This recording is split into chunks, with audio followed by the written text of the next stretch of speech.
During Tom's last year in high school, he worked part-time in the local movie theater. He ran the projector and swept the place out at night. He had not worked there quite 3 months when he witnessed a most frightening sight. He was alone in the theater and had finished his work.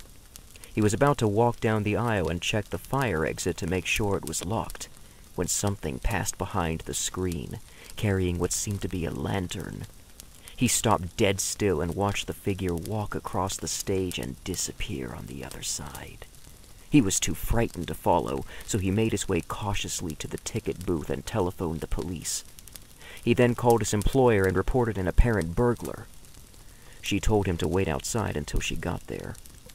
He had been outside only a few minutes when the police arrived. He again explained what he had seen, and they proceeded to search the entire theater. Their search brought no results, and they even hinted that maybe he had just thought he'd seen something. As they started to leave, he asked them if they had checked the rear door. They said the rear door was locked. The theater is housed in one of the oldest buildings in Ravenswood, and the doors can only be locked from the inside, unless you have a key. He had the only key to the rear exit in his pocket. When his employer arrived, he told her that the police had searched the place and found nothing. He also told her that the rear door had been locked at the time he saw the burglar. She didn't seem a bit surprised and told him she believed his story of what he had seen. Her attitude toward the situation seemed strange to him, as he asked her if she was worried about the person who was now locked inside the theater. She told him she wasn't, because the same person had been there for 30 years. He had always considered his employer to be a level-headed woman, and her statement confused him completely. It was at this point that she began relating to him the story of Ravenswood's last lodge. She started out by telling him that he was not the first person who had sighted the figure at the theater. Many of her workers had seen him in the past. Many years ago, there was a lodge hall in Ravenswood on the 2nd floor of the building adjoining the theater. The full history of the lodge was not known because the membership and its activities were shrouded in secrecy. The biggest mystery seemed to center around the initiation ceremonies.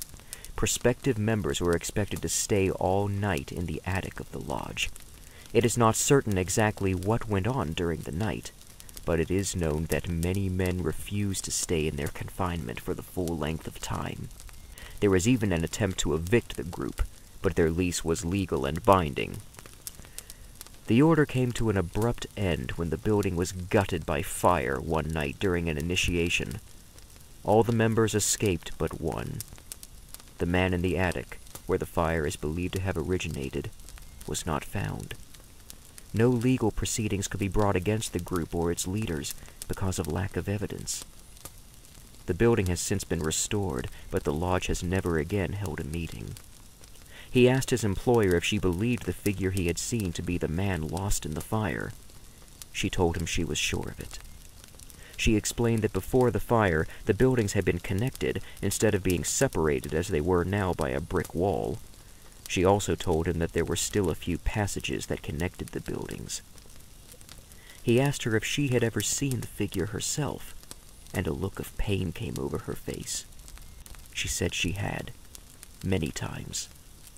He asked her if she believed it to be a ghost. She said she definitely did. He thought for a moment that she was out of her mind. He had always thought of her as a smart businesswoman. Now she seemed to be acting like a superstitious old fool. He didn't believe a word she had told him. When he got home that night, he asked his father if a lodge had really existed in that building. He decided not to tell him about what he had seen that night. His father seemed reluctant to discuss the subject, but after some persistence from Tom, he began to speak. He confirmed the fact that the lodge had existed and that a fire had occurred. Tom was so amazed that he asked him about a man being lost in the fire. He confirmed that this was also true. Tom then told his father about his employer believing that the man lost in the fire was still roaming the building in spirit form. His father asked him what had led him to this subject, and Tom told him about what he had seen. His father's face seemed to freeze, and he said nothing for a few moments. Tom told him he didn't believe his employer's story because she had seemed so certain of the presence of the man. She seemed almost to have contact with him. It was at this time that his father told him something that he hadn't known before. The man lost in the fire was his employer's husband. In the years since this story took place, the old theater has closed, but the building remains.